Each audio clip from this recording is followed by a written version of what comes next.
untuk selanjutnya adalah mediasi sesuai dengan peraturan Mahkamah Agung. Tadi sudah diputuskan ada 2 hakim, hakim yudisial dan hakim non yudisial. Jadi habis ini mungkin saya akan mencari untuk bertemu dengan mediatornya untuk mengatur jadwal supaya minimal minggu depan ada pertemuan untuk membahas kelanjutan proses hukum ini seperti apa, karena mediasi itu memang diatur berdasarkan peraturan Mahkamah Agung dengan tujuan kedua belah pihak mungkin bisa membicarakan permasalahan secara baik, secara kekeluargaan untuk mencapai kesepakatan secara musyawarah. Tadi sempat juga ditawarkan mediator dari luar, Bang. Kenapa ya, alasannya memilih untuk dari mediator? Karena yang terdaftar itu mediatornya itu pasti ada di pengadilan. Jadi setiap pengadilan negeri, seingat saya, semua sudah ada daftar mediator, baik mediator hakim, istilahnya yang sama mediator non palu.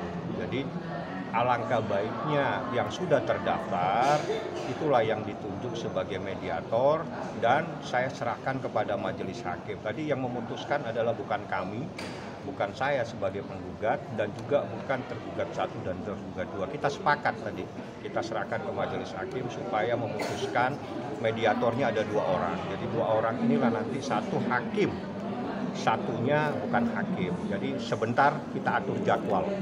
Mudah-mudahan minggu depan ada titik temu untuk membahas persoalan ini, ya kan? Karena persoalan ini adalah sesuatu yang terkait adanya kesepakatan secara lisan yang terjadi di tanggal 13 November 2024.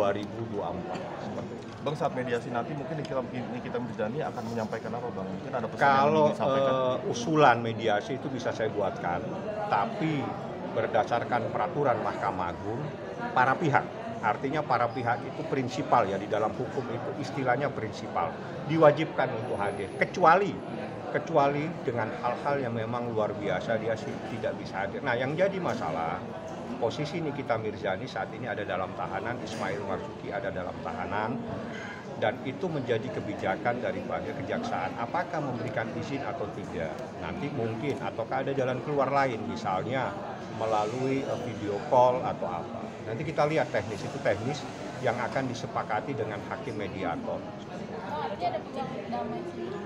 Semua pasti ada peluang. Kenapa sih sesuatu yang bisa kita bicarakan tidak kita bicarakan, ya kan? Semua bisa. Tapi kalau misalnya tidak ada titik temu, ya proses itu tetap berlanjut. Karena di dalam suatu permasalahan, titik akhir dari persoalan itu adalah mencari kebenaran. Dalam kebenaran itu pasti ada keputusan. Bang, jika emang ada peluang untuk berdamai, apakah seperti apa perdamaiannya? Saya tidak tahu. Cuma aturan mediasi itu adalah mendamaikan para pihak, menjembatani para pihak supaya membahas permasalahan tersebut secara baik. Itu adalah fungsi mediasi, di mana dalam mediasi itu akan ada namanya hakim mediator. Mereka yang akan, apa sih usulanmu misalnya, dari saya mengusulkan apa, nanti dari tergugat mengusulkan apa. Itu teknis. Nah, kita lihatlah kalau memang ada hal-hal yang bisa dibicarakan. Kalau misalnya tidak ada titik temu, ya proses hukum berlanjut. Tapi saya kan belum bertemu lagi. Hasil ini nanti akan saya sampaikan. Pasti minimal hari ini atau besok saya akan bertemu besok dengan jadwal yang diatur oleh rutan.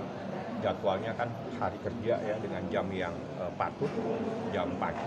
Nanti pada saat saya besok akan saya sampaikan, nih ada hasil sidang seperti ini, dibentuk hakim mediator 2 orang, nanti Niki usulannya apa, nanti mereka usulannya apa, nanti ya itulah dijembatani oleh hakim mediator. Bang, jika tergugat ingin negosiasi, saya tidak bisa menanggapi. Yang jelas kita kembali ke sistem ya. Sistem yang diatur dalam peraturan Mahkamah Agung, hakim mediator adalah menjembatani, mendamaikan, memberikan jalan keluar kedua belah pihak untuk membahas, membicarakan secara baik-baik. Itu fungsi hakim mediator. Ya kita lihat nanti seperti apa. Artinya pada saat perkara ini sudah diserahkan ke hakim mediator, maka semuanya ada di tangan hakim mediator untuk mencoba mempertemukan, menjembatani, mendamaikan, memusyawarahkan persoalan tersebut. Saya bukan biasa menghitung, saya tidak bawa Tapi besar kalkulator. nggak Bang peluangnya? Kalau semua harus kita berbesar hati, hidup ini harus berbesar hati, nggak ada yang kecil.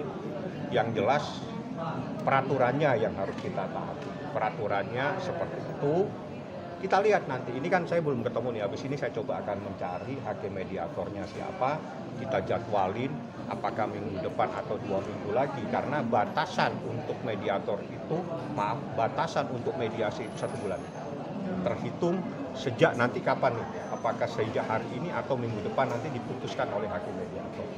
Pak, kabarnya kita sekarang gimana? Baik-baik aja, dalam keadaan sehat walafiat.